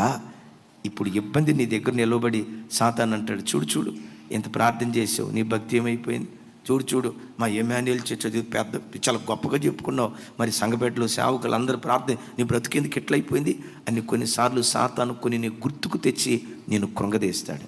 నువ్వు అనాల్సిన మాట ఏంటో తెలుసా? గత కాలాలలో శోధనలన్నిటి నుంచి తప్పించిన దేవుడు ఈ శోధన నుంచి కూడా ఆయన తప్పిస్తాడు. ఆ విశ్వాసపు వాక్కు నీలో నుంచి వస్తే ఆ భక్తి దేవుని హృదయంలో ఒక చెరగని ముద్రగా ఉంటుంది. ఎంత ఎదిగాడో యెహోషువ మీకు అర్థం అవటానికి ఒక సన్నివేశం చెప్తా. ఎర్ర సముద్రం 2 పాయలు అయిన తర్వాత ఎర్ర సముద్రంలో అడుగుపెట్టారా? ఎర్ర సముద్రం కలిసి ఉన్నప్పుడే వీళ్ళు అడుగుపెట్టిన తర్వాత 2 పాయలు అయిపోయినాయా? ఇంకోసారి చెప్తా. ఇందాక నేను తమిళంలో చెప్పినట్టున్నా కదా, ఇప్పుడు తెలుగులో చెప్తా. ఎర్ర సముద్రంలో అడుగుపెట్టిన తర్వాత ఎర్ర సముద్రం 2 పాయలు అయిందా? 2 పాయలు అయిన తర్వాత వీళ్ళు ఎర్ర సముద్రంలో అడుగుపెట్టారా? Thank you, బ్రతికించారు. మోషే కర్ర పట్టుకొని ఎట్లా అన్నాడు, కర్ర అట్లా అంటంతో ఎర్ర సముద్రం 2 పాయలు అయిపోయాయి. 2 పాయలు అయిన తర్వాత వీళ్ళు అడుగుపెట్టి నడుచుకుంటూ వెళ్ళిపోయారు. యోర్దాను దగ్గరకు వచ్చి విచిత్రం, గట్లు మీద పొంగి పొర్లేటట్లుగా నీళ్లు ప్రవహిస్తూ ఉన్నాయి. వింటున్నారా? హెర్మోను పర్వతం నుండి మృత సముద్రానికి బహు వడివడిగా నీళ్లు ప్రవహించుకుంటా వెళ్తున్నాయి. ఎట్లా ప్రవహిస్తున్నాయో తెలుసు, బైబిల్లో రాయబడిన మాట, గట్ల మీద నుంచి పొర్లుతున్నాయట. ఇప్పుడు దేవుడు అంటాడు, యెహోషువ ఏంటి ప్రభా, యోర్దానులో అడుగు పెట్టండి, మీరు అడుగు పెట్టిన తర్వాత నువ్వు బలేవోడు ప్రభువా, ఎర్ర సముద్రం దగ్గరేమో 2 పాయలుగా చీల్చిన తర్వాత అడుగు పెట్టమన్నావు, ఇక్కడ నీళ్లు ప్రవహించేటప్పుడు అడుగు పెట్టమంటే ఎట్టా? మేము మునిగిపోతేనో? డెఫినెట్గా ఆ గ్రూప్లో కనుక మనం ఉంటే అదే మాట అనేవాళ్ళం. యెహోషువ ఏం చేశాడో తెలుసా? చెప్పండమ్మా. ధైర్యంగా అడుగు పెట్టించాడు. వారి అరికాలు నేలను తాకక మునిపే యోర్దాను ఏకరాశిగా నిలిచిపోయింది. ఇప్పుడు నేను అడుగుతున్నాను, ఇంత ధైర్యంగా పొంగి ప్రవహిస్తున్న యోర్దాను నదిలో కాలు పెట్టడానికి కారణం ఏంటి? విశ్వాసం ఏంటో తెలుసా?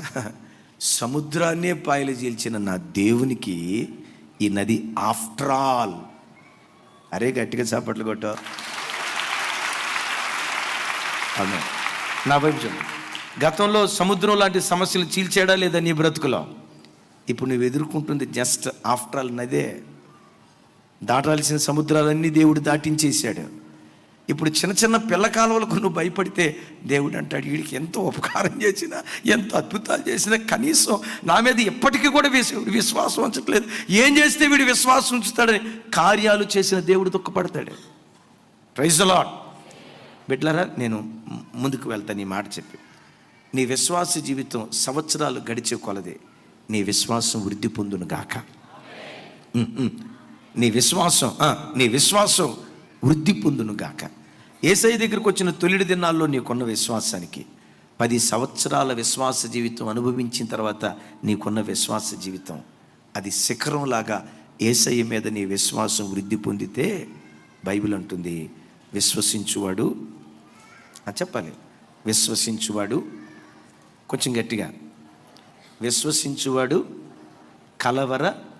నీవు గుండెల నిండా విశ్వాసం ఉంచావంటే దాని అర్థం ఏంటంటే, ఇంట్లో ఎన్ని సమస్యలున్నా గురకలు పెట్టి నువ్వు నిద్రపోతున్నావంటే నీకు గుండెల నిండా యేసయ్య పట్ల విశ్వాసం ఉందని అర్థం. చిన్నదానికి కూడా కొంతమంది ఆల్ నైట్ ప్రేయర్ చేస్తారు. ఆల్ నైట్ ప్రేయర్ ఏంటి రామయ్య దీర్ఘాలోచన చేస్తున్నావు, ఇంటికి ఏ రేకులు వేద్దామని. గమనించండి, చిన్నదానికి కూడా కొంతమంది చూడండి, చిన్న కురుపులు వేసింది అనుకోండి, కురుపు ల్యాబొరేటరీలో ఐన్స్టీన్ కూడా అంత టెస్ట్ చేసాడో లేదో నాకు తెలియదు, కురుపులు వేస్తే ఇది అదే, ఏది క్యాన్సర్ పుండు. కొంతమంది మామూలు రోగాలు పెట్టరు, అన్ని మాయిదారు రోగాలే. ఇక్కడ నడువు నొప్పి వచ్చింది అనుకోండి, కిడ్నీలు పోయినట్టున్నాయి. ఇక్కడ ఎక్కడో నొప్పి వచ్చింది అనుకోండి, గుండె నొప్పి. అరే గుండె ఉండేది ఇటువైపురా నాయన, ఎక్కడ నొప్పి వస్తే గుండె నొప్పి. కొంతమంది ఆ రాత్రిపూట కూతురుని చూసి, నేను చచ్చిపోతే నా కూతురేం కాను, ప్రభా. ఇంకొంతమంది ఎక్కడికి వెళ్తారో తెలుసా? ఈ తల్లి చచ్చిపోయినట్టు, పిల్లలు భిక్షగాళ్ళు అయినట్టు, ఆ పిల్లలు నడివేది మీద నిలవబడి, అమ్మా నా జీవితంలోనైనా నీ జీవితంలోనైనా మనం శ్రమల మధ్యలోనే పుట్టాం, శ్రమల మధ్యలోనే పెరిగాం. కానీ నమ్మదగిన దేవుడు ఏ శ్రమలో కూడా నిన్ను నన్ను విడిచిపెట్టలేదు. నేనంట తమ్ముడు, నా వైపు చూడు తమ్ముడు, నేనంట గతంలో ఏ శ్రమలో నిన్ను విడిచిపెట్టని దేవుడు ఇక ముందు కూడా పొర్రపాటున నిన్ను విడిచిపెట్టడు. ఆ ధైర్యంతో బ్రతుకో, ఆ నిరీక్షణతో బ్రతుకో, ఆ విశ్వాసంతో బ్రతుకు. ఆ విశ్వాసం నీలో ఉంటే ఆ విశ్వాస జీవితం దేవుని హృదయంలో ఒక చెరగని ముద్రగా వేయబడుతుంది. రైట్, కనానుకు వచ్చారు. కనానుకు వచ్చిన తర్వాత భూభాగాలు పంచేటువంటి సమయం. యెహోషువను గురించి నేను చెప్పే 4వ మాట ఏంటంటే, యెహోషువ నిస్వార్థపరుడు. ఆమేన్. కొంచెం గట్టిగా చెప్పాలి తల్లి. నిస్వార్థపరుడు. ఆమేన్. చెబితే చెప్పి, లేకపోతే మానేయకంతే. గట్టిగా చెప్పండి. నిస్వార్థపరుడు. రైట్. కనాను దేశానికి వచ్చారు. కనాను దేశపు భూభాగాలు ఇశ్రాయేలు 12 గోత్రాల వారికి పంచేటువంటి బాధ్యత నాయకుడికి, ప్రధాన యాజకుడికి అప్పగించబడింది. ఈ నాయకుడు ఎంత గొప్పోడో తెలుసా? అన్ని గోత్రాల వారికి భూభాగాలు పంచిపెట్టిన తర్వాత చివరిలో తను భూభాగాన్ని తీసుకున్నాడు. అందరికీ ఎవరికి పంచాల్సిన భూమి వాళ్ళకు పంచి, ఎవరికి పంచాల్సిన దాన్ని వాళ్ళకి పంచి, ఎవరికి ఇవ్వాల్సిన దాన్ని వాళ్ళకి ఇచ్చి, నా వైపు చూడండి, ఎవరికి ఇవ్వాల్సింది వాళ్ళకి ఇచ్చి, అందరికీ ఇచ్చిన తర్వాత లాస్ట్లో చూడండి, ఆ మాట చదివితేనే బాగుంటుంది. యెహోషువ గ్రంథం 19వ అధ్యాయం 49వ వచనం నాతో కలిసి చెప్పండి. సరిహద్దులను బట్టి ఆ దేశమును స్వాస్థ్యములుగా పంచిపెట్టుట ముగించిన తరువాత ఇజ్రాయేలు నూను కుమారుడైన యెహోషువకు స్వాస్థ్యమిచ్చిరి. ఎప్పుడు అమ్మ? సహజంగా ఇప్పుడు ఒక తండ్రి ఉన్నాడు అనుకోండి అమ్మా, నా వైపు చూడండి. ఒక తండ్రి ఉన్నాడు అనుకోండి. ఆ తండ్రికి 12 ఎకరాల పొలం ఉంది. ఈ 12 ఎకరాల పొలంలో నీళ్లు బాగా ప్రవహించే ఎకరం ఒకటి ఉంది, నది పక్కన ఉన్న ఎకరం ఒకటి ఉంది, మంచి సారవంతమైన నేల, నల్లరేగడి నేల మంచి ఇంకొక ఎకరం ఉంది, ఇంకో 2-3 ఎకరాలు మాత్రం అంత పంట పండనిది. ఇంటి పెద్దోడికి, ఒరే చిన్న, పంచే బాధ్యత నీకు అప్పగించారా, మీరు 12 కదా, 12 భాగాలు చేసుకోండి అంటే, ఈ పంచే అధికారం కలిగిన వాడు మొట్టమొదటి ఏం చేస్తాడు? అదే చేస్తారు, అనుమానం లేదు. మంచిది తనకు తీసుకొని, తన స్వార్థం, నేను బాగుండాలి, నా కుటుంబం బాగుండాలి, తప్పు కాదు. నేను బాగుండాలి, నా కుటుంబం బాగుండాలి అనేది తప్పు కాదు. ఎదుటివాడిని నాశనం చేసి నేనే బాగుండాలి అనేది తప్పు. నీ స్వార్థాన్ని గురించి నీవు ఆలోచించడం మాత్రం పొరపాటున దేవుడు దాన్ని అంగీకరించడం. నీవు బాగుంటూ, నేను అప్పుడప్పుడు చెప్తా కదా, షాపూర్లో ఒక ఆటో మీద మొట్టమొదటిసారి చూసినప్పుడు నా హృదయం ఉప్పొంగింది. ఎంత మంచి మనసురా అనిపించింది. ఆటో మీద రాశారు, అందరూ బాగుండాలి, అందులో నేను ఉండాలి. చెప్పండి. అందరూ బాగుండాలి, అందరూ బాగుండాలి, అందులో నేను ఉండాలి. ఎవడి అట్టా పోతే నాకేం, నేను బాగుండాలి అంతే. అది ఒక మంచి నాయకుడికి ఉండే లక్షణం కాదు. అరే, భూభాగాలు పంచిపెట్టే అవకాశం యెహోషువకి ఇచ్చినప్పుడు అందరికీ పంచిపెట్టిన తర్వాత యెహోషువలో నాకు ఎవరు కనపడ్డారో తెలుసా? అమ్మ కనపడింది. అమ్మకుండే మనసు ఏంటంటే, ఇంత అన్నం వండితే ఇంట్లో తినడానికి 4 పిల్లలు లేకపోతే తినేవాళ్ళు 4 ఉంటే వాళ్ళందరికీ కడుపు నిండా పెట్టిన తర్వాత మిగిలితే ఆ ముద్దను ఎంగిలి మెతుకులు తను తిని నీళ్లు తాగి పస్తు పండుకుంటుంది అమ్మ అందరికంటే ముందు తింటుందా, లాస్ట్లో తింటుందా? అమ్మ, నేను అడిగేది ఈ కాలపు అమ్మల గురించి కాదు. ఈ కాలపు అమ్మలు ఎట్లాంటి వాళ్ళు తెలుసా? పిల్లల్ని తీసుకెళ్ళటానికి కూడా ట్రాలీనే.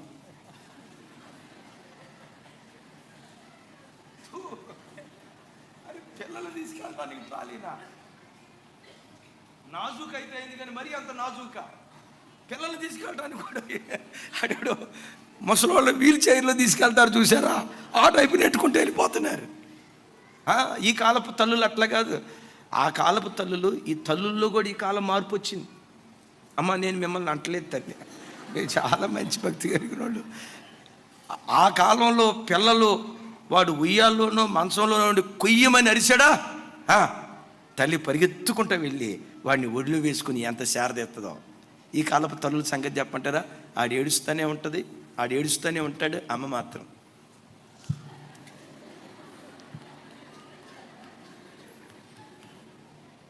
ఎవరు క్లాస్మేట్కి మెసేజ్ పంపించింది, అబ్బాయికో ఎవరికో, తిన్నావా, పడుకున్నావా, ఏం కూర వండుకున్నావు, మీ ఆవిడ సరిగ్గా వంట చేసిందా, ఏంటి పరిస్థితి, ఫోన్ తీసుకొని ఆడుకుంటుంది. వాడు గొక్కబెట్టి వాడి గనక జ్ఞానం ఉంటే పొట్టక దీని ఖాళీ మీరే పూర్తి చేసుకోండి, ఇక నేనేం చెప్పను. కొంతమంది తల్లులకు ఆ మాతృత్వపు మనస్సు పోతుంది, మాతృత్వపు మనస్సు పోతుంది. పిల్లలు అనే ఆ మమకారం. కొంతమంది ఉంటారు, భర్త వచ్చే లోపే తినాల్సిందంతా తిని ప్లేటు బోర్లు ఇస్తారంట. అమ్మ ప్రభావతి అట్ట ఎప్పుడేం చేసావా, యోగాను వదిలిపెట్టడు కదా. కొంతమంది తల్లులకు నేను చెప్తున్నా, అంటే అందరూ అట్లా లేరమ్మా. ఈ కాలంలో తల్లికి ఉండాల్సిన మాతృత్వపు విలువలు కోల్పోతున్నారు. అందరికీ భూభాగాలు పంచిపెట్టాడు. నాకు అర్థం కాని విషయం ఏంటంటే, ఎంత మంచి గొప్ప నాయకుడురా. అందరికీ భూభాగాలు పంచిపెట్టిన తర్వాత మనుషులు ఎంత మంచోళ్ళైనా, లోకంలో ఒక సామెత ఉంది, మంచోడు బుద్ధి మాంసం దగ్గర బయటపడిద్దంట. ఇంకొక మాట చెప్పంటారా, లోకంలో ఒక సామెత ఉంది, వడ్డిచ్చేవాడు మనోడైతే బంతిలో ఏ మూలన కూర్చున్నా మొక్కలన్నీ మనయే, యేసు రక్తమే చేయం. వడ్డించేవాడు మనోడైతే, అంటే చూడండి, ఈ పంపకాలు చేసేవాడు వడ్డించేవాడు మనోడైతే బంతిలో అందరికేమో వేసుకుంటూ వెళ్ళేటప్పుడు నీళ్ళు పోసుకుంటూ వెళ్తాడు, మొక్కలు పడవు. మనోడు వాళ్ళోడు కనపడితే తిను. ఇంకొంతమంది ఏం చేస్తారో తెలుసా, ఆల్రెడీ పెట్టాల్సింది పెట్టి మాంసం ముక్కలు పెట్టి దాని మీద అన్నం కప్పుతారు.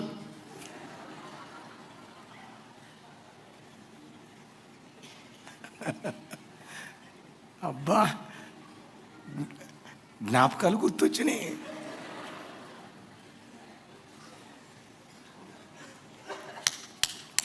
ఒక మంచి నిస్వార్థపరుడు తల్లి మదర్ తెరీసా. బిడ్లరా, ఏ లీడర్ ఏ ల్యాడర్, ఏ లీడర్ ఏ ల్యాడర్, ఏ లీడర్ ఏ ల్యాడర్. నాయకుడు అనేవాడు ఒక నిచ్చెనగా ఉండాలి. నేనే కనపడాలి, నేనే వినపడాలి అనుకునేవాడు నాయకుడు కాదు. నాయకుడు నిచ్చెనలాగుండి తనలాంటి అనేక మంది నాయకులు ఎదిగొచ్చేటట్లుగా సహకరించేవాడే నిజమైనటువంటి నాయకుడు. నా మాట మీకు అర్థమవుతుందా? కొంతమంది అన్నారు, అన్నయ్య మీరు ఎక్కడే ఉండి ఉప్పల్లో ఒక ఎల్ఈడి స్క్రీన్ పెట్టి ఎల్ఈడి ఆరాధన జరిగించండి, బాగుంటుంది. విజయవాడలో ఒక హాల్ మా లైవ్ చూసే బిడ్డలు, ఆ ఖర్చు అంతా మేమే భరిస్తాం, మాకు ఒక ఎల్ఈడి స్క్రీన్ పెట్టి ఇక్కడ ఆరాధన జరిగించండి, మా కుటుంబాలే చాలా ఉన్నాయి, ఇట్లా చేయండి. నేను అప్పుడు ఒక మాట చెప్పాను, ఎల్ఈడి స్క్రీన్ ఆరాధన తప్ప ఒప్ప అనేది నేను ఇప్పుడు మాట్లాడను, కానీ ఒక మాట చెప్తా. ఒక సేవకుడు తనలాంటి 10 మంది సేవకులను తాను తయారు చేయాలి. Praise the lord. లీడర్ ఎప్పుడు ఒక లీడర్గా ఉండాలి. నేను నాయకుడిగా సేవకుడిగా బ్రతుకుతూ నాలాంటి 10 మంది సేవకులను నేను తయారు చేస్తేనే నేను సరి అయినటువంటి నాయకుడిని. లేదు, ఎక్కడా నేనే కనపడి, విజయవాడలో నేనే కనపడి, ఉప్పల్లో నేనే కనపడి, నా తర్వాత నా పిల్లలే కనపడి, ఆ తర్వాత సేవ చేయడానికి వచ్చిన సేవకులు మాత్రం ఊడికొని చేస్తూ ఉన్నారనుకోండి, అతను సరైన నాయకుడు కాదు. నాయకుడు ఎప్పుడు ఒక నిచ్చెనగా ఉండాలి. తాను ఎదగాలి, తన నీడలో అనేకులు ఎదగటానికి చేయూతనిచ్చేటువంటి వాడిగా ఉండాలి. వాడే సరి అయినటువంటి నాయకుడు. Praise the Lord. చూడండి ఎంత నిస్వార్థపరుడో. నాకెప్పుడు నా వ్యక్తిగతంగా రోమన్ క్యాథలిక్లో తల్లి మదర్ తెరీసా ఆ తల్లి ప్రపంచ దేశాలన్నీ తిరిగి కోట్ల రూపాయలు, కోట్ల రూపాయలు ఆ తల్లి చేతి కానుకలు వచ్చాయి. దేవుడు తనకిచ్చిన ప్రతి రూపాయి ఎంత నిస్వార్థపరురాలు చూడండి. తన పేర సెంటు భూమి కూడా ఆ తల్లి కొనుక్కోలేదట. తన పేర గజం భూమి కూడా తను కొనుక్కోలేదట. తన బ్యాంకులో తన పేర చిల్లికి అవ్వకూడలేదట. వచ్చిన డబ్బంతా దేవుని సేవకే ఖర్చు పెడుతూ వెళ్ళిపోయేదట. తను చనిపోయేటప్పుడు మదర్ తెరీసాకు చెందిన ప్రాపర్టీ, ఆస్తి అంటూ ఏమైనా ఉన్నదా అంటే పండుకోవటానికి కింద వేసుకునే చాప, బాత్రూంలో ఒక బకెట్, విరిగిపోయిన మగ్గు, ఇదే ఆ తల్లి ఆస్తి. ఒకసారి పోప్ జాన్ పాల్ గారు మన భారతదేశానికి వచ్చి సుమారుగా 3 కోట్ల రూపాయలు ఖరీదైన రోల్స్ రాయల్ కారు ఆ రోజుల్లో తల్లి మదర్ తెరీసాకి గిఫ్ట్గా ఇస్తే ఆ గిఫ్ట్ తీసుకొని ఆ 3 కోట్ల రూపాయల కారు అమ్మేసి అనాథ బిడ్డలకు, పేద బిడ్డలకు పంచిపెట్టేసిందంట. దేవుని బిడ్డలారా, మంచి సేవేదో, మంచి సేవకులు ఎవరో, వాక్యానుసారమైన సేవేదో, వాక్యానుసారమైన సేవకులు ఎవరో, ఆ ప్రత్యక్షత, ఆ గుర్తింపు, ఆ గ్రహింపు ప్రతి విశ్వాసి కలిగి ఉండాలి. నాయకుడు ఒక్కడే కనపడాలి. ఇక నాయకుడి తర్వాత ఇంకొకళ్ళు ఎవరు ఎదగకూడదు. నాయకుడు కొడుకే, నాయకుడు కూతురే, నాయకుని పిల్లలే, నాయకుల బంధువులే వాళ్ళ సంఘంలో కనపడాలి. అది సరి అయిన నాయకత్వం కాదు. ఇందాక నేను చెప్పే కదా, ఏ లీడర్ ఏ లీడర్, నిచ్చెన లాగుండాలి. అనేక మంది సేవకులను ప్రభు కొరకు ఉత్పత్తి చేసేవారిగా ఉండును గాక. Praise the lord. భూభాగాలు పంచిపెట్టే విషయంలో అందరికీ పంచిపెట్టిన తర్వాత ముగింపులో తన భూభాగాన్ని తను తీసుకున్నాడు. అది కూడా తాను ఇష్టపడిన దాన్ని తనకి, ఇశ్రాయేలీయులు అతనికి, అమ్మా నా వైపు చూడండి, మీ ఇంట్లో ఎప్పుడైనా పంపకాలు జరిగినప్పుడు వినండి, మీ ఇంట్లో ఎప్పుడైనా పంపకాలు జరిగినప్పుడు నీ ద్వారా నీ తోబుట్టుకు అన్యాయం జరగకూడదు, నీ ద్వారా నీ రక్త సంబంధికి అన్యాయం జరగకూడదు. అమ్మను బొట్లో వేసుకునో, నాన్నకు గాలం వేసో, నీ తమ్ముడికి రావాల్సింది, నీ అన్నకు రావాల్సింది నువ్వు దొంగిలించొద్దు. అట్ దట్ సేమ్ టైం దేవుడు నీ కుటుంబాన్ని ఆశీర్వదిస్తే, నీ భర్త యొక్క తోబుట్టులు ఎప్పుడైనా ఇబ్బందిలో ఉన్నారని తెలిస్తే ఆ రక్త సంబంధికి సహాయం చేసే విషయంలో ముఖం తిప్పుకోకు. రాజు నా రక్త సంబంధి అనుకోండి, అనుకునేదేమన్నా నా రక్త సంబంధి అనుకోండి, నా రక్త సంబంధి. దేవుడు నన్ను కోట్లకు పడిగెత్తింపజేశాడు. ఎక్కడున్నాయన్నా కోట్లు అన్నాడు, చూడొద్దమ్మా మీకు దండం పెడతాను, నేను మీకు అర్థం అవటానికి చెప్తున్నా. కొంతమంది సారాపురం గారు చూడండి, నీ సుఖం నువ్వు కోరుకుంటే నువ్వేం క్రైస్తవుడు రా బాబు. నీ సుఖం నువ్వు కోరుకుంటే నువ్వేం దేవుని పెట్టింది. నీ కంఫర్టే నువ్వు కోరుకుంటే నేను సుఖంగా బ్రతికేనా లేదా? నీ సుఖ సౌఖ్యాలు మాత్రమే నువ్వు కోరుకుంటే నువ్వు ఎట్లా ప్రభు బిడ్డ అవుతావు? యేసయ్య తనను గూర్చి తాను ఆలోచించలేదు, మనందరి గూర్చి ఆలోచించి తన ప్రాణం పెట్టాడు. అలాగని నీకున్నదంతా ఎవరికో దానం చేయమని నేను అంటలా. నా వైపు చూడు, నేను కోట్లకు పడిగెత్తాను. నా రక్త సంబంధి నా తమ్ముడు రాజు పేదరికంలో ఉన్నాడు. నేను సంపాదించిన కోట్లలో 1 కోటి రూపాయలు రాజుకిస్తే దేవుడు హర్షిస్తాడు. కొంతమంది చూడండి, తోబుట్టుకు సిల్లిగా వేయరు. కొంతమంది మేము అనాథ ఆశ్రమాలకు వెళ్ళి అనాథ బిడ్డలకు అన్నం పెట్టు, ఏమన్నా మూతి ముందుకు చాపి అంటాడు. మరి అనాథకు పెట్టడం దేవుడు ఎరుగురా, పెట్టు, తప్పు కాదు. ముందు తోబుట్టుని చూడు. అరే అత్తకు గంజి మంచినీళ్ళు పోయటం నీకు రాదు, అనాథ ఆశ్రమానికి వెళ్ళి ఎవరికో గంజి పోస్తావా? సాలాపు ఈ నిన్ను నువ్వు మోసపుచ్చుకునే మాటలు కదా. ఎక్కడ చూసినా స్వార్థం, స్వార్థపు ప్రపంచంలో లోకమంతా కొట్టుకొని పోతూ ఉంటే ఒక నిస్వార్థమైన సేవకుడు లేచాడు, నాయకుడు లేచాడు, యాజకుడు లేచాడు. అందుకనే అతనిని గూర్చిన జ్ఞాపకం, చెప్పే కదా, అతనిని గూర్చిన జ్ఞాపకం నన్ను విడవకుంది, తప్పకుండా నేను కరుణిస్తా. నేనంట రూపాయి దగ్గర పెంట బుద్ధి చూపించొద్దు, కక్కుర్తి పడద్దు, తప్పుడు త్రోవలకు వెళ్ళి ఎవరికో చెందాల్సింది నీకు చెందేటట్లుగా పొరపాటున తప్పుడు త్రోవలకు వెళ్ళకో. నేను ఎప్పుడు చెప్తా కదా, సింహం ఆకలైందని గడ్డి తిందో, తింటే ఓహో, అంటే ఇక రేపు నుంచి మాంసమే తినమంటారు అన్నాడు. చూడొద్దు. నేను చెప్పే మాట ఏంటంటే, అడ్డమైన గడ్డి తినొద్దు, బ్రతికితే నీతిగానే దేవుని దగ్గర బ్రతుకుదాం గాక. ఆఖరి మాట చెప్పి నేను ముగిస్తాను. చప్పట్లు కొడితే యేసయ్యకు స్తోత్రాలు. 2 రెఫరెన్స్లు చదివిస్తాను చూడండి. యెహోషువ గ్రంథం చూడండి, 31వ వచనం, 24వ అధ్యాయం.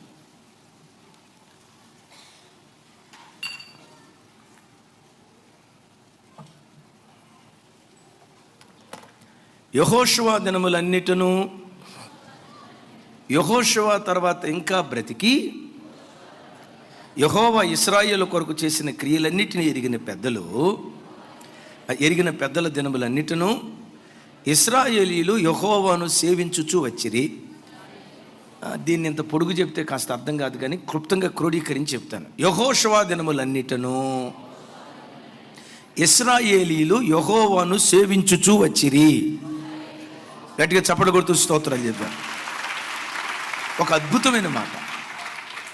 అతని భక్తి ఆ తరంలో ఉన్న ఇశ్రాయేలీలు అందరినీ ఎంత ప్రభావితం చేసిందో చూడండి. చాలు, ఒకసారి చూడండి. అమ్మ నా వైపు చూడండి, తల్లి అన్న నా వైపు చూడండి. యెహోషువ బ్రతికి ఉన్న దినములన్నిట ఇశ్రాయేలీలు యెహోవాను సేవించుచూ వచ్చిరి అని రాసి ఉంటుంది. అంటే తను బ్రతికిన కాలంలో ప్రజలంతా అంత భక్తిగా బ్రతికేటట్లుగా వాళ్ళని ఇన్స్పైర్ చేశాడు. తాను బ్రతికున్న దినాల్లో ప్రజలు ప్రభువును మాత్రమే సేవిస్తూ వచ్చేవాళ్ళు. ఈ వాక్యం వింటున్న బిడ్డలారా, నీ బ్రతుకు కూడా ఒక యెహోషువ బ్రతుకులాగా ఉండును గాక. అతడు బ్రతికిన దినములన్నిట ప్రజలు యెహోవాను మాత్రమే సేవిస్తూ ఉండేవారు. నీ బ్రతుకు కూడా ఎలా ఉండాలో ఒక మాట మీకు చెప్పి నేను ప్రార్థన చేస్తాను. నిన్ను బట్టి సంఘమంతా ప్రభువును సేవించేటట్లుగా సంఘానికి నువ్వు ఒక ఇన్స్పిరేషన్గా ఉండాలి. అతడు బ్రతికిన దినములన్నిట ప్రజలు యెహోవానే సేవించడానికి కారణం, వాటిలో 2వ కారణం ఏంటో చెప్పంటారా? యెహోషువని తనను గూర్చి తను అంటాడు, మీరు ఎవరినైనా సేవించండి, నాకు అప్రస్తుతం. ఇదిగో నేనును నా ఇంటి వారును యెహోవాను మాత్రమే సేవిస్తాం. ఈ వాక్యం వింటున్న బిడ్డలారా, తనను కట్టుకున్నాడు, తన ఇంటిని కట్టాడు, దేశాన్ని కట్టే ఒక శక్తిగా దేవుని సన్నిధిలో మారాడు. నా వైపు చూడ, నీవెట్లా మారాలో తెలుసా? అమ్మ ఆడబిడ్డలారా, ఓ తండ్రిగా చెప్తున్నా, మీరు ఏ ఇంట్లో కోడలుగా వెళ్ళారో ఆ ఇంట్లో అత్తమామలు ఏమన్నాలో తెలుసా? ఆ కోడలు మా ఇంట్లో అడుగుపెట్టిందయ్యా, భక్తితో మేము నిండుకున్నాం. ఒకప్పుడున్న ప్రార్థన కంటే మా ప్రార్థన అధికమైందయ్యా. ఒకప్పుడు మాకున్న విశ్వాసం కంటే మా విశ్వాసం అధికమైందయ్యా. తమ్ముళ్ళారా, మీరు ఏ ఇంటికి అల్లుడుగా వెళ్ళారో నాకు తెలియదు, కానీ ఒక మాట అడుగుతా, ఒక మాట అంటాను. వాళ్ళందరూ నేను చూసి వెంటనే అనాల్సిన మాట ఏంటో తెలుసా? ఈ అల్లుడు మా జీవితంలో అడుగుపెట్టాడయ్యా.